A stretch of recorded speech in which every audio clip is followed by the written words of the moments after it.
Everyone welcome in our YouTube channel Excel prep.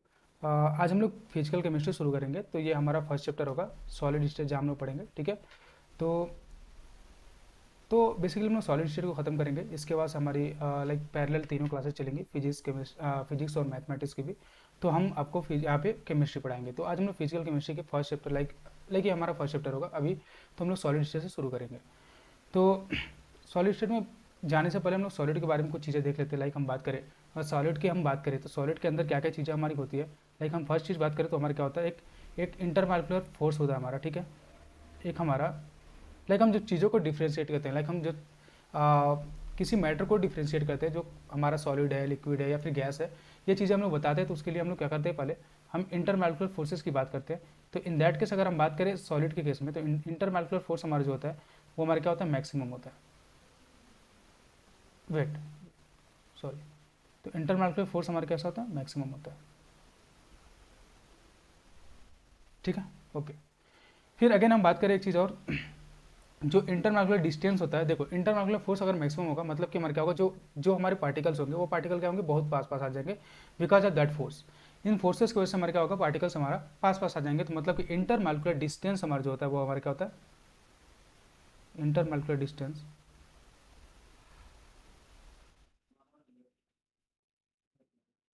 ये हमारा minimum होता है।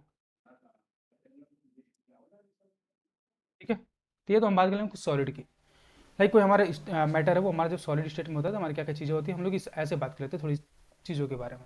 ठीक है, अच्छा। फिर हम बात करेंगे अगर सॉलिड में थोड़ी सी, तो एक चीज़ और हम देख सकते हैं कि हमारा जो सेफ होता है, जो सेफ होता है, okay just wait, I think इससे अच्छा ये विजिबल होगा। तो जो हमारा सेफ होगा सॉलिड में, और जो वॉल्यूम होगी, ये दोनों चीज़ें हमारी क्या होती है, फिक्स होती हैं। सेफ और वॉल्यूम क्या होगा, हमारा फिक्स होगा। ठीक है, तो ये बेसिकली हमारी कुछ छोटी छोटी चीज़ें हो गई। हमारा सॉलिड के बारे में बात करें तो लाइक हमारी बेसिक चीज़ें हो गई कि इंटरमॉलिक्यूलर फोर्स हमारे क्या होगा, मैक्सिमम होगा। अब बिकॉज ऑफ इस इंटरमॉलिक्यूलर फोर्स की वजह से हमारे क्या होगा, जो इंटरमॉलिक्यूलर डिस्टेंस होगा हमारे पार्टिकल्स के बीच में हमारी क्या होगी, मिनिमम होगी। क्योंकि जो हमारे फोर्सेस होंगे अगर काम करेंगे, लाइक फोर्सेस हमारे ज़्यादा होंगे तो पार्टिकल्स क्या होंगे, पास आ जाएंगे। ठीक है, तो उसके बाद हमारे क्या होता है, डिस्टेंस उनके बीच की मिनिमम हो जाएगी। ठीक है, और जो सेप और वॉल्यूम होगा वो हमारे क्या होगा, सॉलिड का फिक्स होता है। ठीक है, अच्छा। अब हम बात करते हैं थोड़ा सॉलिड की, लाइक हमारे जो टाइप्स होते हैं सॉलिड की, वो हम बात करेंगे। वो हम अरेंजमेंट के बेसिस पर अगर बात करें तो सॉलिड के हमारे दो टाइप होंगे। ठीक है, फर्स्ट वन बात करें तो हमारा हो जाएगा क्रिस्टलिन। ये थोड़ा इंपॉर्टेंट हो जाता है। ठीक है,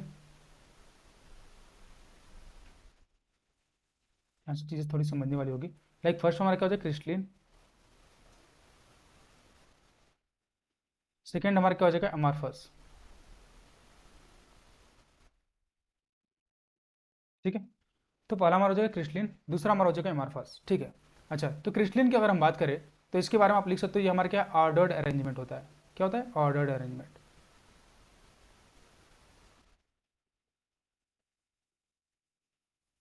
मतलब जो इसमें पार्टिकल्स के अरेंजमेंट होगा हमारा क्या होगा, एक ऑर्डर में होगा। ठीक है, अच्छा। तो सेम तरीके से अगर हम एमॉर्फस की बात करते हैं, हमारा एमआर क्या होता है, ये हमारा होता है in ordered arrangement. In ordered arrangement. ठीक है, ओके, ये चीज़ें हो गया। चलो, ऑर्डर अरेंजमेंट हमारा हो गया, एक हमारा हो गया इन ऑर्डर अरेंजमेंट। अच्छा, तो ऑर्डर ये हमारा ऑर्डर है। ठीक है, तो इसकी वजह से हमारा क्या होगा, जो इसकी मेल्टिंग पॉइंट होगी, जो हमारे क्रिस्टलिन सॉलिड्स होंगे इनकी मेल्टिंग पॉइंट जो होगी हमारी क्या होगी, वो फिक्स हो जाएगी। ठीक है, इनका एक फिक्स मेल्टिंग पॉइंट होता है। अच्छा, अगर हम इसके बारे में बात करें एमारफस में, तो एमारफस में हमारे क्या होगा, मेल्टिंग पॉइंट वेरी करती है, कोई हमारा फिक्स मेल्टिंग पॉइंट नहीं होगा। ठीक है, मेल्टिंग पॉइंट वेरी करती है। अच्छा, ये चीज़ हो गया। तो ऑर्डर्ड अरेंजमेंट का मतलब आप समझना इसमें क्या होगा, लाइक मान लो कोई हमारा पार्टिकल ऐसे है कि ये हमारे क्या है, बेसिकली अगर ये हमारे ए है। ठीक है, मान लो कि ये हमारा ए है, तो ये हमारा बी होगा। ठीक है, फिर हमारे यहाँ पे भी क्या होगा, ए होगा, और यहाँ पे बी होगा। ठीक है, और यहाँ पे भी हमारा क्या होगा, ये ए के साथ हमारा क्या हो जाएगा, अगेन देखो ए के साथ हमारा बी आएगा। ठीक है, फिर बी के साथ हमारा क्या आएगा, अगेन ए आएगा, ये ए हो जाएगा। ठीक है, ये हमारा बी हो जाएगा, ये हमारा ए हो जाएगा। एक आर्डर में अरेंजमेंट होगा। ठीक है, आप देख सकते हो ए के साथ बी है, फिर बी के साथ ए, फिर अगेन बी। ठीक है, यहाँ भी देख सकते हो ए के बाद बी, या फिर देख सकते हो क्या कि बी के साथ यहाँ पे ए है, ठीक है, यहाँ भी बी के साथ ए है, तो इस तरीके से हमारा एक आर्डर में अरेंजमेंट होगा, ठीक है, एक आर्डर में अरेंजमेंट होगा। अच्छा, अगर हम बात करें इसकी एमार्फस की बात करें तो एमार्फस में बेसिकली ऐसा क्या होगा कि हमारा कुछ आर्डर में अरेंजमेंट नहीं है। लाइक हमारे अगर यहाँ पे ए है तो मे बी हमारे यहाँ पे बी हो, मतलब चलो ठीक है बी है, ठीक है, तो कोई जरूरी नहीं कि हमारे यहाँ पे ए हो, ठीक है, एक आर्डर में अरेंजमेंट नहीं होगा हमारा, हो सकता है कि यहाँ पे बी हो, ठीक है, फिर अगेन हमारे ए हो, तो इस तरीके से हमारा क्या होगा यहाँ पे इन ऑर्डर्ड अरेंजमेंट होगा, ठीक है। अच्छा, एक बात और है, हम क्रिस्टलिन को हम लोग क्या बोलते हैं, एनिसोट्रॉपिक बोलते हैं। क्रिस्टलिन को हम लोग क्या बोलते हैं, एनिसोट्रॉपिक। देखना जो क्रिस्टलिन हमारे लाइक जो हमारे क्रिस्टलिन सॉलिड्स होते हैं वो हमारे क्या होते हैं, एनिसोट्रॉपिक होते हैं। अभी एनिसोट्रॉपिक क्या होता है इसकी हम बात करेंगे थोड़ी सी, ठीक है। और अगर हम एमार्फस की बात करें अगर, तो एमार्फस हमारा बेसिकली क्या होता है, ये हमारा होता है आइसोट्रॉपिक, ठीक है। तो एनिसोट्रॉपिक मतलब क्या होता है हमारा, लाइक जो हमारी प्रॉपर्टी होगी ना वो हर एक डायरेक्शन में हमारी क्या होगी, डिफरेंट होगी, ठीक है। अगर आइसोट्रॉपिक की बात करें तो आइसोट्रॉपिक का मतलब क्या होता है बेसिकली कि same property in all direction. Isotropic में आप लिख सकते हो क्या, same property in all direction, ठीक है, same property in all direction. Okay, तो अगर हम इसके एग्जाम्पल की बात करें तो आप लाइक देखो, पहली बात यहाँ पे चीज़ों को याद रखो, ठीक है। लाइक दो चीज़ें याद रखो कि सॉलिड हमारे अरेंजमेंट की बेसिस से बात करें तो सॉलिड हमारे दो टाइप का होगा, एक हमारा क्रिस्टलिन हो जाएगा, दूसरा हमारा एमॉर्फस हो जाएगा, ठीक है। चलो, अब क्रिस्टलिन की बात करें तो क्रिस्टलिन में हमारा क्या हो जाएगा, बेसिकली ऑर्डर्ड अरेंजमेंट होता है, ठीक है। मतलब ऑर्डर अरेंजमेंट होगा, मतलब कि ए के बाद हमारा बी, कुछ बी के बाद ए, लाइक हम बात करें ऐसे कुछ हमारे पार्टिकल्स का अरेंजमेंट होगा, ठीक है। अगर एमॉर्फस की बात करें तो एमॉर्फस हमारा क्या होगा, इन ऑर्डर अरेंजमेंट होता है, ठीक है। ऑर्डर अरेंजमेंट होने की वजह से हमारा क्रिस्टलिन जो होता है उसकी हमारे मेल्टिंग पॉइंट फिक्स होती है, और इन ऑर्डर अरेंजमेंट होने की वजह से हमारे क्या होता है, जो अमार्फस होता है उसकी मेल्टिंग पॉइंट हमारी क्या होती है, वेरी करती है, ठीक है। आइसोट्रॉपिक की बात करें तो मतलब क्या होता है कि सेम प्रॉपर्टी होता है हमारा हर एक डायरेक्शन में, ठीक है, ऑल डायरेक्शन में हमारा क्या होगा, सेम प्रॉपर्टी होगा, ठीक है। और जो एनिसोट्रॉपिक होता है मतलब कि क्या, मतलब डिफरेंट डायरेक्शन हमारा क्या होगा, डिफरेंट प्रॉपर्टीज होगा, ठीक है। तो इतनी बातें आप यहाँ से समझ सकते हो, ठीक है। ओके, अब हम बात करेंगे थर्ड टाइप ऑफ सॉलिड्स का, on basis of intermolecular forces, ठीक है। तो इंटरमॉलिक्यूलर फोर्सेस की बेसिस पे हम बात करेंगे टाइप, कितने टाइप के हमारे सॉलिड्स होते हैं, ठीक है। तो इसके बेसिस पर अगर हम बात करें तो आप लिख सकते हो थ्री टाइप्स, ठीक है। फर्स्ट वन क्या हो जाएगा आपका, आयनिक सॉलिड,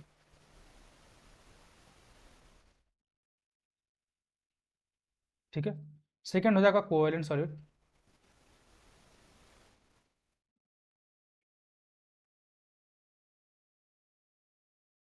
थर्ड आपका हो जाएगा मेटालिक सॉलिड,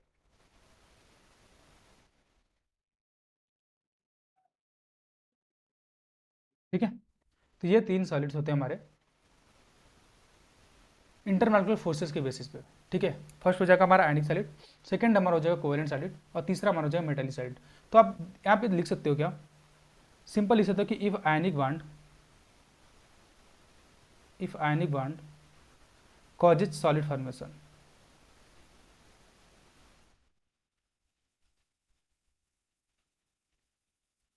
मतलब कि अगर आयनिक बॉन्ड की अगर मतलब कोई सॉलिड है, ठीक है, कोई सॉलिड है, उस सॉलिड में हमारा क्या होता है, जो सॉलिड फॉर्मेशन होता है वो हमारा आयनिक बॉन्ड की वजह से होता है, ठीक है। तो उस सॉलिड को हम लोग बोलते हैं बेसिकली आयनिक सॉलिड, ठीक है। सेम तरीके से हमारा इसमें लिख सकते हो कि solid is form due to covalent bond, solid is form due to covalent bond, ठीक है। ओके, सेम तरीके से यहाँ पे लिखोगे मेटालिक सॉलिड है, ध्यान से देखना मेटालिक सॉलिड में क्या लिखोगे, इफ सॉलिड इज, देखना ध्यान से, if solid is formed by hydrogen bonding, formed by hydrogen bonding or van der Waals force, ठीक ना, van der Waals force.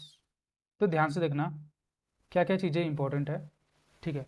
First one ये कि हमारा जो आयनिक सॉलिड होगा उसमें हमारे जो सॉलिड फॉर्मेशन होगा वो हमारे आयनिक बॉन्ड की वजह से होगा, ठीक है।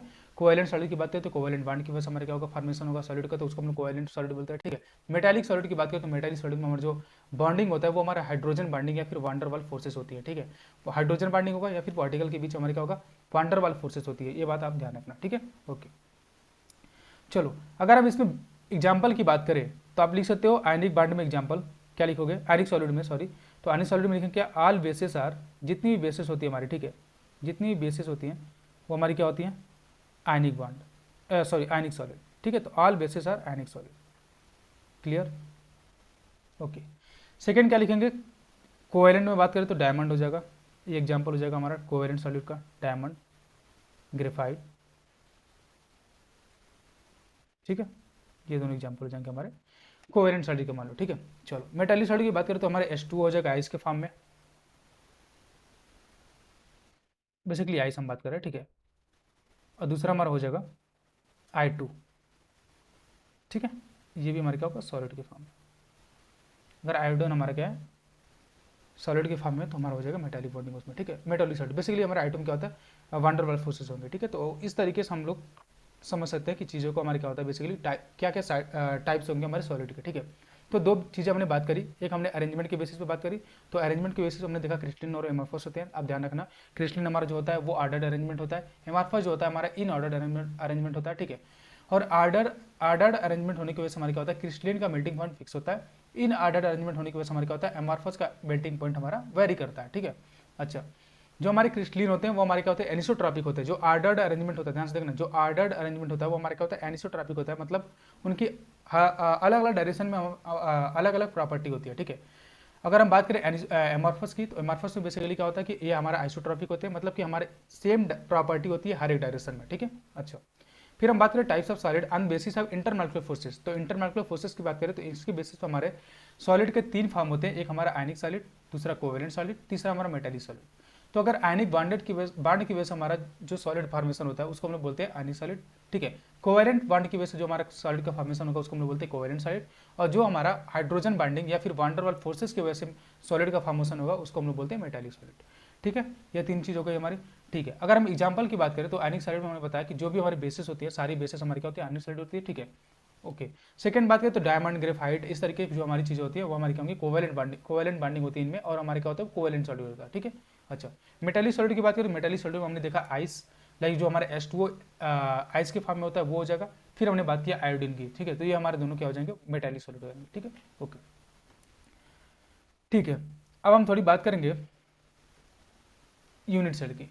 तो यूनिट सेल बेसिकली हमारा क्या होता है, यूनिट सेल हमारे किसी भी स्ट्रक्चर की वो मतलब छोटी से छोटी इकाई होता है जिसको मिला के हमने कोई स्ट्रक्चर खड़ा किया है, बेसिकली बात करें तो यूनिट सेल हमारा ये हो जाएगा, ठीक है। तो आप लिख सकते हो क्या, यूनिट सेल के बारे में आप लिख सकते हो कि दिस इज द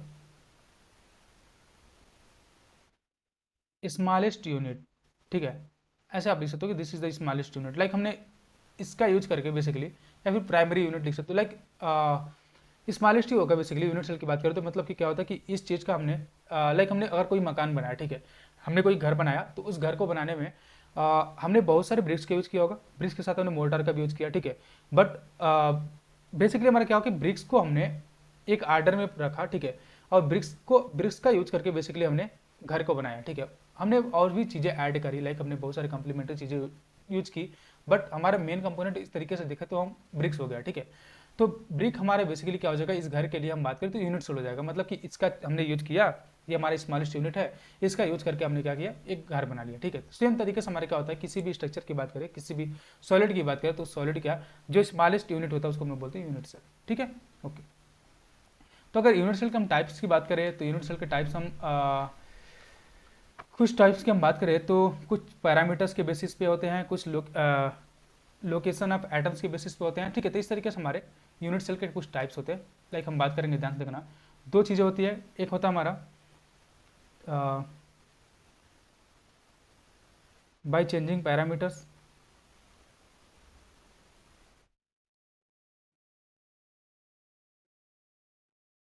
ठीक है। अच्छा, एक बात और बता दें कि हमारे जो हमारे यूनिट सेल है वो हमारे 28 पॉसिबल यूनिट सेल हैं अब तक, ठीक है, 28 पॉसिबल यूनिट सेल है,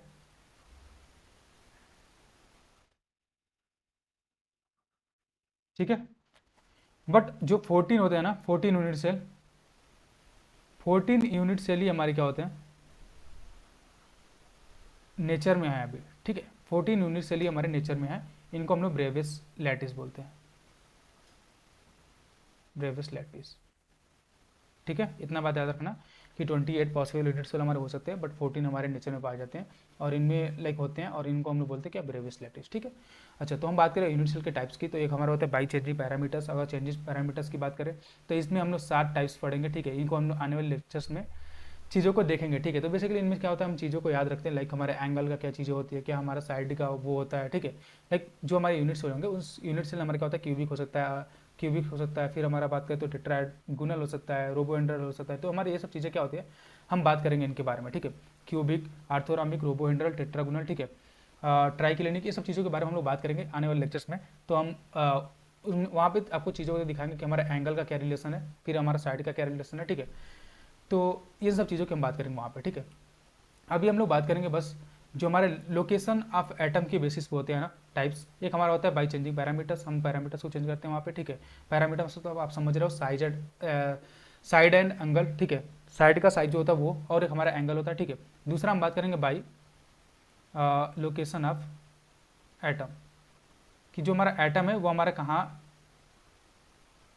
एग्जिस्ट करता है, किसी यूनिट सेल में लोकेशन हमारा, किसी यूनिट सेल में एटम का लोकेशन हमारा क्या होता है, इसके बेसिस पे हमारा यूनिट सेल को डिवाइड किया गया है, इसके बेसिस पे भी। ठीक है, एक हमारा क्या होता है की चेंजिंग पैरामीटर्स के बेसिस पे, लाइक हमारा साइड और एंगल्स। ठीक है, साइड लेंथ और एंगल के बेसिस पे। ठीक है, दूसरा हमारा क्या हो जाएगा, बाई लोकेशन ऑफ एटम, कि हमारा एटम हमारा यूनिट सेल में किस लोकेशन पे जाता है, इसके बेसिस पे हम लोग यूनिट सेल को डिवाइड किया। ठीक है, अच्छा, तो अगर हम बात करें जो हमारा लोकेशन ऑफ एटम है उनके बेसिस पे हम लोग यूनिट सेल को बेसिकली प्रिमिटिव, फेस सेंटर और बॉडी सेंटर में हम लोग डिवाइड किया है। ठीक है, बट हम लोग उसमें एंड सेंटर की भी बात कर लेते हैं। ठीक है, ओके, तो हम बात करेंगे सिंपल और प्रिमिटिव यूनिट सेल की। ठीक है, तो सिंपल और प्रिमिटिव यूनिट सेल की बात करें तो आप यहाँ पे क्यूब ले सकते हो एक रेफरेंस में। ठीक है, ये हमारा क्यूब हो जाएगा, जस्ट वेट ना,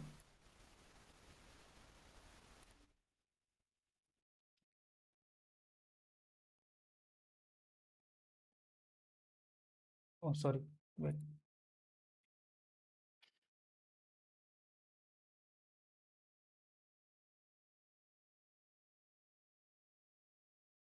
ठीक है, ओके, तो मान लो ये आपका एक क्यूब हो गया। ठीक है,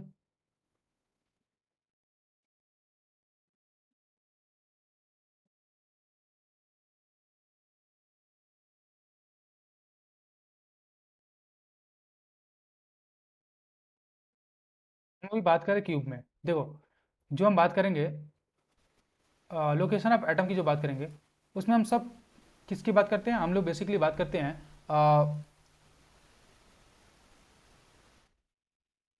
इसमें हम क्यूब की ही बात करेंगे। ठीक है, तो हम इन सारे कंडीशन में हम क्यूब की ही बात करेंगे, बट इसमें क्या होता है ना, ओके जस्ट वेट ना,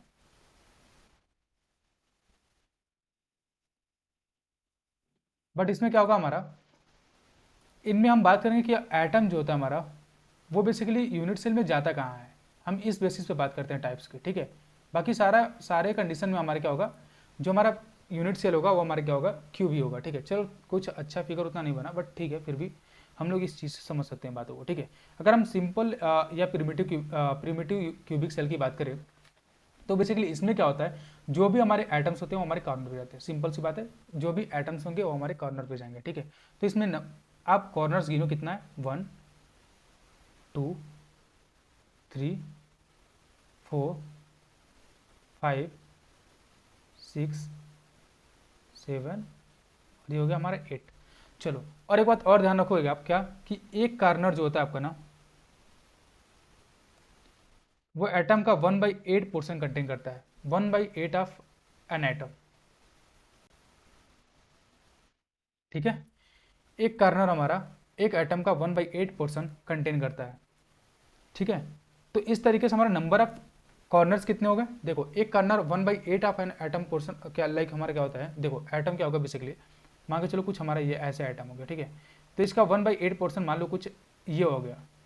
ठीक है, तो इसका 1/8 पोर्शन ही हमारा क्या करेगा ना, वो 1/8 पोर्शन ही हमारा क्या करेगा, वो बेसिकली कंटेन करेगा। ठीक है, 1/8 थोड़ा बड़ा होगा मान लो, चलो, तो 1/8 पोर्शन हमारा क्या करेगा, एक कॉर्नर कंटेन करता है। तो इस तरीके से हमारे नंबर ऑफ कॉर्नर्स कितने हैं, 8।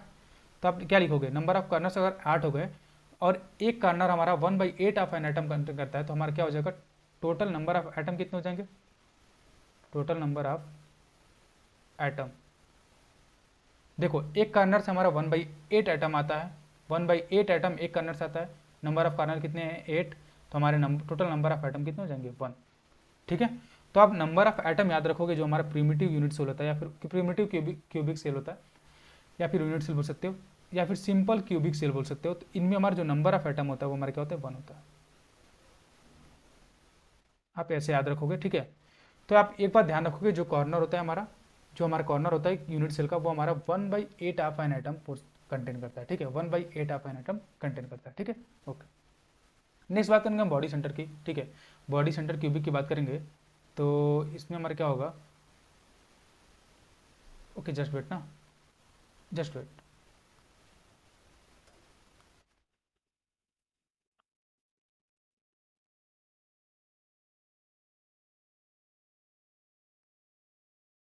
Okay, fine.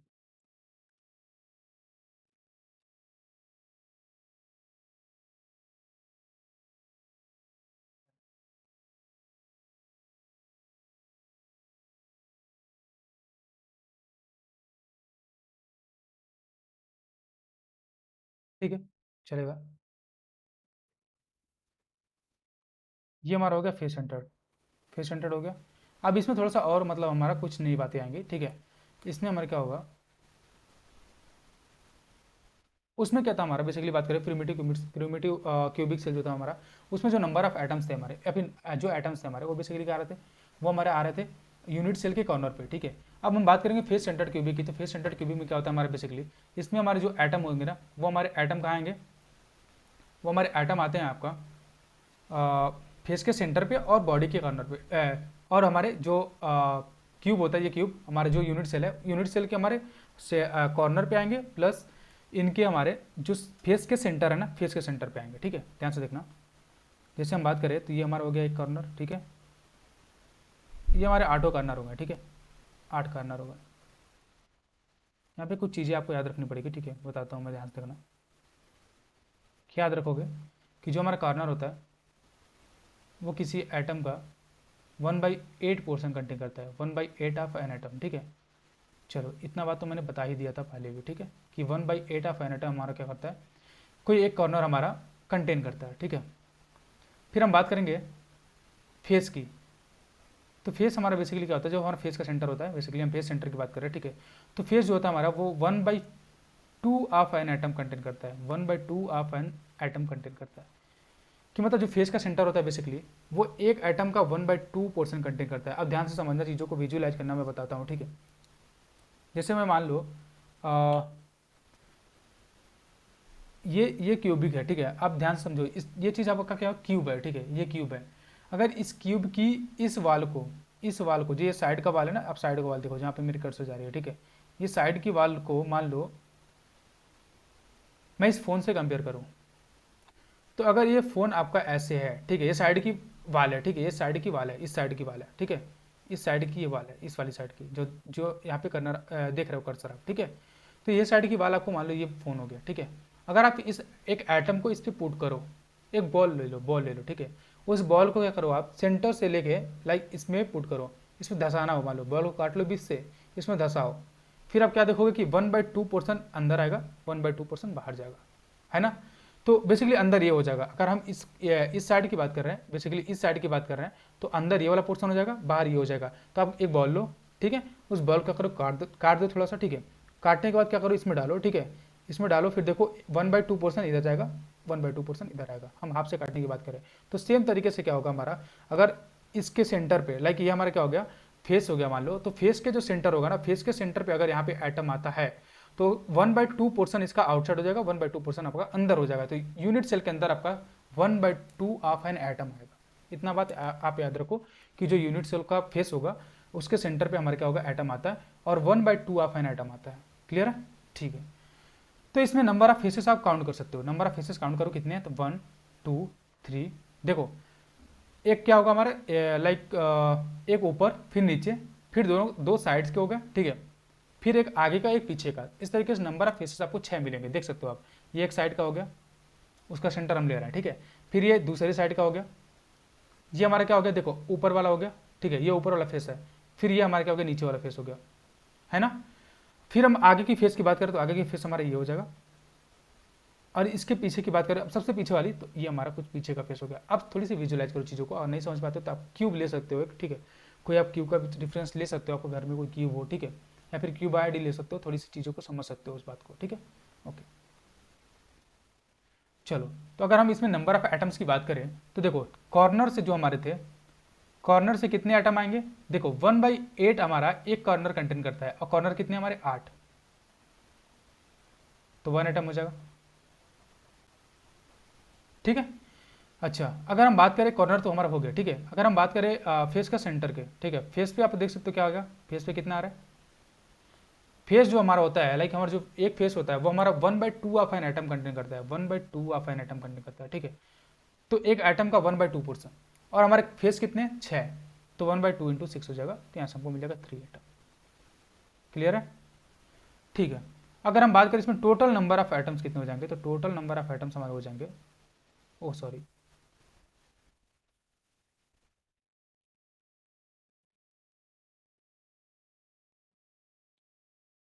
तो इसमें हम टोटल नंबर ऑफ एटम्स लिख सकते हैं,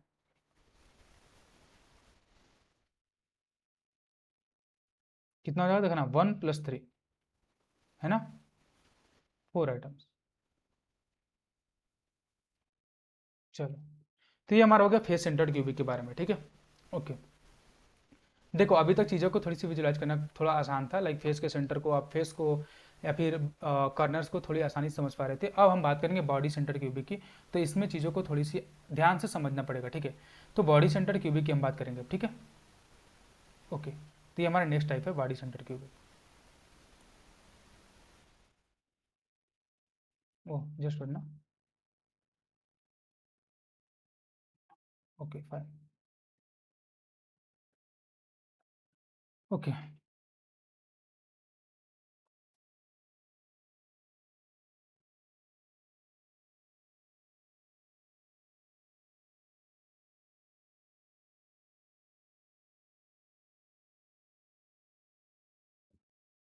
ठीक है, उतना अच्छा फिगर नहीं बन रहा है, बट इतना अच्छा बन रहा है कि मतलब आप समझ सकते हो चीज़ों को, ठीक है, कि हम क्या चीज़ बताने वाले हैं, क्या चीज़ बताना चाहते हैं।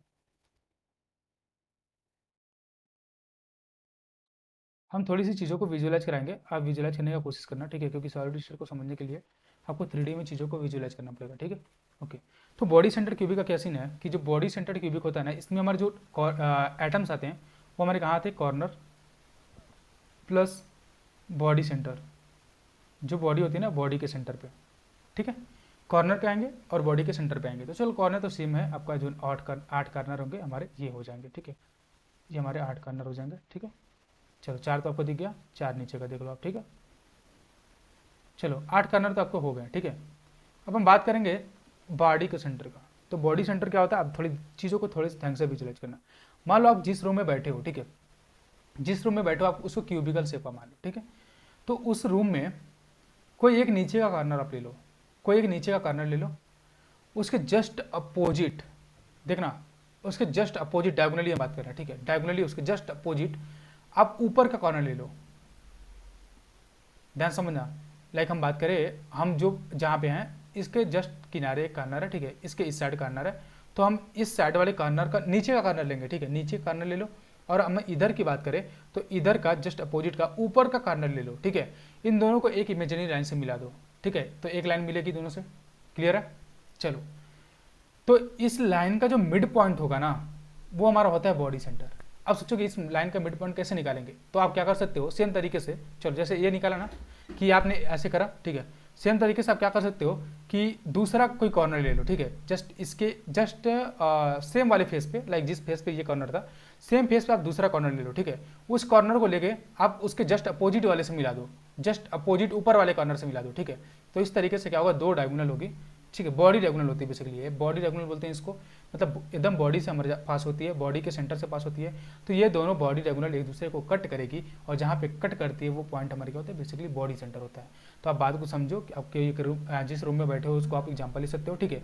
इसमें आप एक नीचे का कॉर्नर, फिर एक आप जस्ट अपोजिट उसके ऊपर का कॉर्नर ले लो, ठीक है। सेम तरीके से आप दूसरा एक कॉर्नर ले सकते हो, ठीक है, इसको आप ले सकते हो, लाइक एक देखो, एक नीचे का कॉर्नर, उसके जस्ट अपोजिट एक ऊपर कॉर्नर, फिर उसको एक लाइन से मिला दो, एक इमेजिनरी लाइन से मिला दो, ठीक है। फिर सेम तरीके से आप क्या करोगे, एक और कॉर्नर ले लोगे, ठीक है, फिर उसके बाद उसमें क्या करोगे आप, उसको फिर उसके जस्ट सामने वाले से आप क्या करोगे, ऊपर वाले कॉर्नर से मिला दोगे। ठीक है, इस तरीके से दोनों क्या होगा, एक दूसरे को कट करेगा।